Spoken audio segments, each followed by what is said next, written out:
ហើយតាំងគេចាប់ដើមតាំងអង្គការសង្គមស៊ីវិលតាំងគណៈបពប្រឆាំងគេថាម៉េចទេច្បាប់មានច្រើនណាស់ច្បាប់សពថ្ងៃប៉ិនសពថ្ងៃហ្នឹងវាអត់អនុវត្តថាខ្ញុំសឹងថាបើនៅក្បែរក្បាលនៅក្បែរណាក្បាល1មេក្រូភូខ្ញុំថាបើល្ងើតឯងកុំនាំគេលប់ថាច្បាប់មានហើយប៉ុន្តែសពថ្ងៃសំខាន់គឺអត់យកច្បាប់ហ្នឹងមកអនុវត្តម្នាក់ហ្នឹងមិនព្រមគោរពតាមច្បាប់តែបានចែងបងប្អូនណាបើថាល្ងងឲ្យល្ងងងាប់តែឯងហ្នឹងទៅនិយាយឲ្យវាលប់តកូនចៅខ្លួនឯងហ្នឹងទៅកុំឲ្យលប់ដល់ប្រជាពលរដ្ឋច្បាប់អីណាដែលគេយកមកតម្រៀបថាអ្នកមីងធ្វើនេះពូធ្វើនេះបងធ្វើនេះប្អូនធ្វើនេះលោកនាយករដ្ឋមន្ត្រីធ្វើនេះលោកតំណាងរាស្ត្រធ្វើនេះអាណាច្បាប់គេមកតម្រៀបចឹងរួចហើយគេឲ្យអនុវត្តចឹងអាហ្នឹងគេហៅសិលធម៌ណាបងប្អូនច្បាប់មានហើយយកតម្រៀបហើយយើងមើលច្បាប់នីមួយហើយយើងអនុវត្តទៅតាមច្បាប់អាហ្នឹងគេហៅសិលធម៌អត់ហើយណាច្បាប់អញ្ចឹងច្បាប់អត់អញ្ចឹងទេណាបងប្អូនច្បាប់បើច្បាប់មានហើយអញ្ចឹងគេមានយន្តការមួយទៀតរុញឲ្យមានការអនុវត្តច្បាប់មិនមែនសិលធម៌ទេច្បាប់ប្រាប់អំពីទិសដៅដែលអ្នកត្រូវអនុវត្តរួចហើយច្បាប់មានពិន័យទៀតតែអ្នកឯងមិនធ្វើគឺមានពិន័យពីខាងលើដល់ពេលអង្គការសង្គមស៊ីវិលពួកគណៈបពប្រឆាំងនេះគេនិយាយថាច្បាប់មានហើយក៏មិនយកមកតម្រៀបគ្នាមួយមើលច្បាប់នឹងឲ្យត្រឹមត្រូវរួចហើយយើងអនុវត្តទៅតាមច្បាប់នឹងឲ្យបានត្រឹមត្រូវអូយខ្ញុំក្តៅច្រើនថាអាមុខងាប់មីមុខងាប់អស់នេះបើនិយាយអញ្ចឹងតែហ្មងទៅបងប្អូនគ្រឹះទៅបើថាលប់ឲ្យដឹងលប់ទៅស៊ីប្រាក់ខែសតរាប់ពាន់ហើយមកនិយាយអាភាសាលប់គេលប់ឯងអញ្ចឹងអាណាយកច្បាប់មកតម្រៀបរួចហើយនាំគ្នាមើលច្បាប់មួយហើយនាំគ្នាអនុវត្តតាមសិលធម៌ហ្នឹងអាហ្នឹងគេហៅសិលធម៌ហ្នឹងច្បាប់អត់អញ្ចឹងទេណាបងប្អូនគេដាក់ព្រុសអ្នកឯងអនុវត្តមិនអនុវត្តអ្នកឯងធ្វើតាមមិនធ្វើតាមប៉ុន្តែមានយន្តការមួយពីលើទៀតរុញតាមឲ្យមានការអនុវត្តច្បាប់ហ្មងអាហ្នឹងបានគេហៅច្បាប់សពថ្ងៃវាអត់យន្តណារុញច្រើនឲ្យមានការអនុវត្តច្បាប់នេះកលឹះនៅត្រង់ហ្នឹងបងប្អូនកលឹះធំវានៅត្រង់ហ្នឹងអញ្ចឹងហើយបានជាយើងដាក់អាយន្តការ8ចំណុចនឹងចូលមកដើម្បីបំបែកអំណាចរដ្ឋឲ្យវា check and balance ដូចយើងដាក់ប្រេងម៉ាស៊ីនអញ្ចឹងដាក់ពុកចូលទៅវាលំវៃខ្ញាល់មកវិលទាំងអស់ដូចចានវាគ្របលើគ្នាអញ្ចឹងជារង្វង់អញ្ចឹងណាវាវិលខ្ញាល់គេហៅ check and balance ដើម្បីឲ្យមានការអនុវត្តច្បាប់កុំភ្លេចឲ្យសោះ check and balance ដើម្បីឲ្យមានការអនុវត្តច្បាប់ក្នុងប្រទេសមួយហាមកុំឲ្យមានអ្នកណាមួយប្រមូលផ្ដុំអំណាចនៅខាងលើរួចហើយជាអ្នកអនុវត្តច្បាប់តែមានអ្នកណាមួយប្រមូលផ្ដុំអំណាចនៅពីខាងលើរួចហើយអនុវត្តច្បាប់អាច្បាប់ហ្នឹងវាអត់អាចអនុវត្តទៅលើអាអ្នកនៅពីលើគេដល់ពេលអត់អាចអនុវត្តអ្នកនៅពីលើគេគាត់បដ ாய் ឲ្យកូនចៅគាត់ខ្សែលហោគាត់ពេញមកផ្ទៃប្រទេសធ្វើអាណាធិបតេយ្យវាអត់ check and balance នេះកលឹះនៅត្រង់ហ្នឹងហើយអង្គការសង្គមស៊ីវិលគេអត់និយាយចឹងគេថាច្បាប់មានច្រើនណាស់មិនយកមកតម្រៀបគ្នាមួយរួចហើយយើងនាំគ្នាគោរពច្បាប់មួយទាំងអស់គ្នាសិលធម៌អាហ្នឹងសិលធម៌ណាបើភ្លើតែឯងមកងាប់គេសពថ្ងៃអំណាចវាប្រមូលផ្ដុំបបែកអំណាចទៅមើលបបែកអំណាចឲ្យវាឆាក់អានបាល់វាខ្វះស្ថាប័នរួចហើយវាខ្វះយន្តការរុញច្រានឲ្យមានការអនុវត្តច្បាប់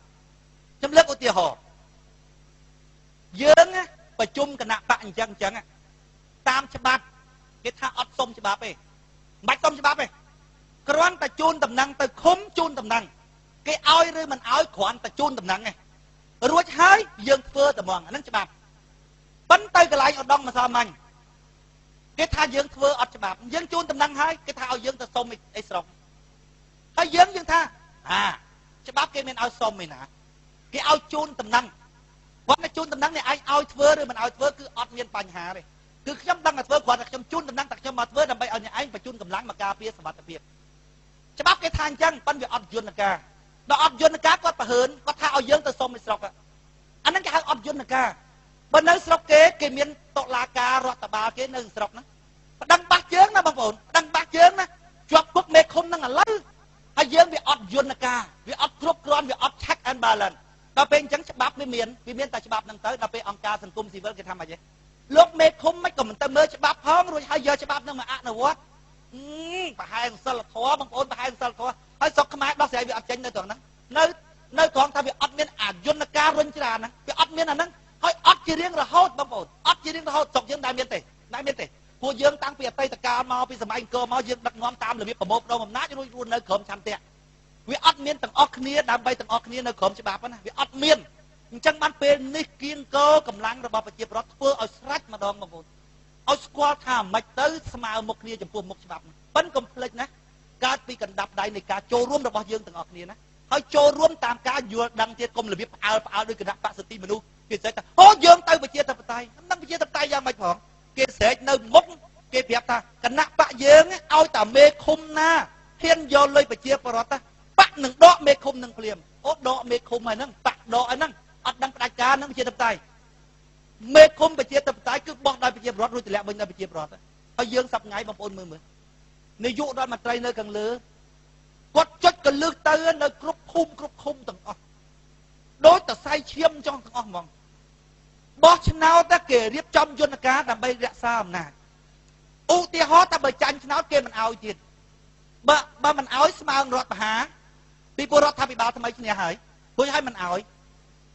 មិនស្មើនឹងរដ្ឋបហាគេចង់ធ្វើរដ្ឋបហាព្រឹកញែកបានតាមចិត្តនេះពីព្រោះអីអំណាចវាប្រមូលផ្ដុំតើនៅស្រុកគេធ្វើម៉េចដូចខ្ញុំនិយាយចឹងមេភូមិបោះដោយប្រជាពលរដ្ឋដូចធ្លាក់វិញដោយប្រជាពលរដ្ឋមេឃុំបោះដោយប្រជាពលរដ្ឋដូចធ្លាក់វិញដោយប្រជាពលរដ្ឋមេស្រុកបោះឆ្នោតដោយប្រជាពលរដ្ឋដូចធ្លាក់វិញដោយប្រជាពលរដ្ឋខេត្តបោះឆ្នោតដោយប្រជាពលរដ្ឋរួចធ្លាក់វិញដោយប្រជាពលរដ្ឋ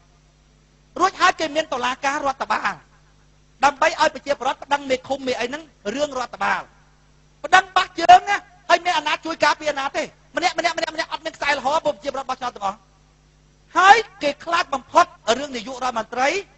ចាត់តាំងមេប៉ូលីសមេទាហានបាននេះកន្លែងហ្នឹងវាចេញជាក្រុមគ្រួសារបកពួកពេលអ្នកណាឈ្នះឆ្នោតបើគាត់មិនអោយបានអញ្ចឹងនៅស្រុកគេធ្វើម៉េចឧត្តមសេនីយ៍ទាំងអស់មុននឹងអ្នកឯងឡើងកាយមួយគឺសភាបោះឆ្នោតផ្ដាល់សេចក្តីទុកចិត្តទាំងអស់ហើយសភាហ្នឹងគឺប្រជាពលរដ្ឋបើនាយករដ្ឋមន្ត្រីស្នើក្មួយគាត់មកស្អែកជាប់គេខ្លាចអាសភាហ្នឹងវាខ្លាចដែរខ្លាចប្រមូលផ្ដុំអំណាចដែរនេះរឿងស្រុកខ្មែរវានៅត្រង់ហ្នឹងហើយអង្គការសង្គមស៊ីវិលគណៈបព្វឆាំងវាអត់និយាយត្រង់ហ្នឹងវានិយាយថាច្បាប់មានហើយមិនយកមកតម្រៀបមួយហើយយើងបើកមើលច្បាប់ហើយយើងនាំគ្នាគោរពទាំងអស់គ្នាទៅនិយាយតាំងពីថ្ងៃហ្នឹងណា10000ឆ្នាំទៀតក៏នៅស្រុកខ្មែរតែប៉ុណ្ណាពួកបើហើយបើហ្នឹងបើចេញមករួចបើយើងទាំងអស់គ្នាមានឆន្ទៈគោរពច្បាប់ទាំងអស់គ្នាវាល្អទៅហើយអាហ្នឹងគេលែងហៅច្បាប់ហើយវាអត់មានយន្តការណាបងប្អូននេះបាទខ្ញុំប្រាប់ថាបងប្អូនណាម្ដងនេះណាបងប្អូនតស៊ូឲ្យស្រាច់ជាឱកាសចុងក្រោយសម្រាប់ពួកយើងអត់មានពីណាធ្វើឲ្យទេបើប្រជាពលរដ្ឋអត់ធ្វើអត់មានពីណាធ្វើឲ្យទេបងប្អូនគេអាចឲ្យសរងឲ្យកម្មាបងប្អូនតែរឿងបបែកអំណាចអត់ទេបងប្អូនហើយបងប្អូនយករឿងបបែកអំណាចបានអំណាចមកយើងទៅដូរជាមួយសរងបងប្អូនហើយបងប្អូនយកពេជ្រទៅដូរយកដុំដលងមួយបងប្អូនដូរកើតអំណាចបងប្អូនអំណាចដឹកដីសវណ្ណភូមិនៃយើងដាក់តយន្តការនេះអំណាចនៅក្នុងដៃរបស់យើងបងប្អូនដឹកនាំប្រយបង្រៀនតែប្រជាពលរដ្ឋចាស់មួយចំនួនហ្នឹងគាត់អស់ទៅក្មេងៗសុកកក្រោយមកវាចេះប្រើអំណាចរបស់វាទៅប្រយដូចស្រុកគេលឿនហ្មងបងប្អូនលឿនហ្មងទឹកដីសវណ្ណភូមិរបស់យើងមូលស្អាតណាស់ខ្វះតែប្រព័ន្ធរដ្ឋបាលមួយដែលមានប្រសិទ្ធភាពទេអាប្រព័ន្ធរដ្ឋបាលអត់ប្រសិទ្ធភាពនឹងហើយបានវាកើតជាអំពើពុករលួយអ្នកមានសពថ្ងៃកាន់ការងារស្រុកទេសជិះឡានមួយសិតតែ100000សិតតែ5-100000ពោះរឿងអីភោគទ្រព្យរបស់យើងគេស៊ីអស់ដោយសារប្រព័ន្ធរដ្ឋបាលអត់ប្រសិទ្ធភាពអញ្ចឹងបានជាពួកយើងចង់ដាក់យន្តការហ្នឹងរឿងអ្នកណាកាន់ការងារស្រុកទេសអត់សំខាន់ទេប៉ុន្តែយើងសំខាន់គឺដាក់យន្តការហ្នឹងឲ្យបានធ្វើម៉េចឲ្យប្រព័ន្ធស្រុកខ្មែរយើងคล้ายទៅជាប្រព័ន្ធបច្ចេកវិទ្យាទំនើបប្រព័ន្ធដឹកនាំដែលតាមបច្ចេកវិទ្យាទំនើបណាធ្វើឲ្យ check and balance អត់មានឲ្យអ្នកណាមួយនៅក្រៅច្បាប់រួចហើយជាអ្នកអនុវត្តច្បាប់ទេសពថ្ងៃបងប្អូនឃើញថារដ្ឋាភិបាលហ្នឹងមិនអនុវត្តច្បាប់បងប្អូនចង់ដូរម្នាក់នឹងចេញដាក់ម្នាក់ថ្មីមកដែលអំណាចប្រមូលផ្ដុំទៀតបងប្អូនទៅតែឯងទៅបងប្អូនទៅតែឯងទៅហើយខ្ញុំទៅជាមួយខ្ញុំអត់ទៅទេនេះគឺជាចលនាមួយរបស់ប្រជាពលរដ្ឋកឆក់យកអំណាចអ្នកតើតើបងប្អូនមើលឃើញតំណឹងបានចលនារបស់យើងមានតម្លៃបើបងប្អូនយល់ឃើញថាពួកយើងកាន់ក្បាលមេក្រូពីភ្នំពេញមករួចហើយចង់បានអំណាចពីបងប្អូនចង់បានប្រយោជន៍ផ្ទាល់ខ្លួនពីបងប្អូនបើបងប្អូនយល់អញ្ចឹងបងប្អូនសម្លឹងមកសម្លឹងពីគេមកមុនតាមលំដាប់លំដោយសម្លឹងទៅឃើញអ្នកបព្វជិជនមុនសម្លឹងទៅសំរងស៊ីសម្លឹងទៅឃើញសិទ្ធិមនុស្សសម្លឹងទៅឃើញគណៈបព្វពុនសម្បត្តិអីរួចហើយបានរៀងមកដល់យើងពីព្រោះបងប្អូនយល់ថាគេបានប្រយោជន៍អ្នកកាន់អំណាចអ្នកនយោបាយបានប្រយោជន៍អញ្ចឹងអញគិតឲ្យប្រយោជន៍ទៅពីណាសម្លឹងទៅឃើញអ្នកបព្វជិជនមុនណាឲ្យគេទៅអាខាងនេះសឹកក្រលហេមលហាមខ្លាចកាន់ទៅវាស៊ីអីចឹងពីព្រោះបងប្អូនអត់យល់ថានេះគឺជាចលនារបស់បងប្អូនតែចលនាប្រជាធិបតេយ្យអត់អញ្ចឹងទេណាវាបច្រាស់ណា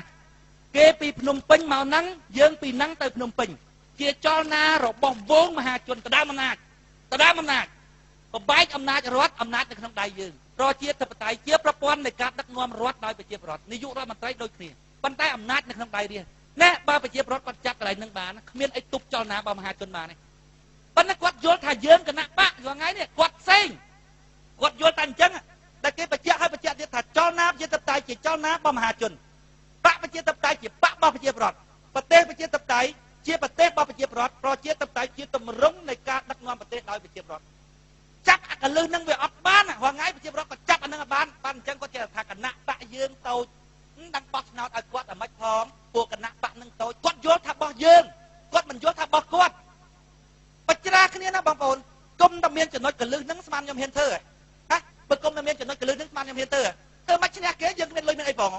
ប៉ុន្តែចំណុចកលឹះនឹងកលឹះនៅត្រង់ហ្នឹងកលឹះត្រង់អប្រយោជន៍នេះណាអាត្រង់ហ្នឹងហើយតែគេមិនឲ្យផ្សាយនោះគេមិនឲ្យផ្សាយទេសប្ថ្ងៃកាលពីដំបូងកាលពីដំបូងដៃគេថាម៉េចគេថាបើអាស៊ីសេរីផ្សាយពេញផ្ទៃប្រទេសស្រុកខ្មែរយើងឲ្យលាយហ្មងពីព្រោះអាស៊ីសេរីផ្សាយព័ត៌មានពិតតែប្រជាពលរដ្ឋគាត់ដឹងគាត់ស្អប់រដ្ឋាភិបាលប៉ុន្តែឥឡូវអាស៊ីសេរីផ្សាយឡើងតិចសូម្បីតែខេត្តតឹងរឹងបំផុតខេត្តឧត្តរមានជ័យក៏អាស៊ីសេរីផ្សាយដែរឥឡូវទៅធ្វើអាចអីគេកើតបើនិយាយតែការអត់ពិតហ្នឹងគេនិយាយទៅពីបញ្ហាហ្នឹងប៉ុន្តែបើយើងវិញមើលឲ្យផ្សាយវិញមើលផ្សាយគ្មានណាគេស្ដាប់ផ្សាយគ្មានណាគេស្ដាប់ផ្សាយទៅតែពេលណាប្រជាពលរដ្ឋយល់ប្រជាពលរដ្ឋធ្វើចលនាដោយខ្លួនឯងមកដូចយើងដាក់អង់គ្រីនមួយក្នុងទឹកហ្នឹងតើមិនតិចទេកូនម៉ូលេគុលទឹកហ្នឹងវាបញ្ជូនពេញផ្ទៃប្រទេសទាំងអស់សិទ្ធិសកម្មជនស្ម័គ្រចិត្តទាំងអស់អ្នកដែលស្ដាប់រយល់គាត់យល់ថានឹងប្រយោជន៍របស់គាត់មិនបាច់យើងធ្វើការទេគាត់កេះគ្នាតាមភូមិអត់មានណាឈ្នះទេអញ្ចឹងអត់មានណាឈ្នះដូចកូនម៉ូលេគុលដាក់ក្នុងដូចអង់គ្រីនដាក់ក្នុងទឹកអញ្ចឹងវាបញ្ជូនសាប់ផ្សាយពេញផ្ទៃទឹកទាំងអស់សាក់ឲ្យផ្សាយមើលដល់រតនគិរីដល់មណ្ឌលគិរីដល់អីមើលសាក់ឲ្យផ្សាយមើល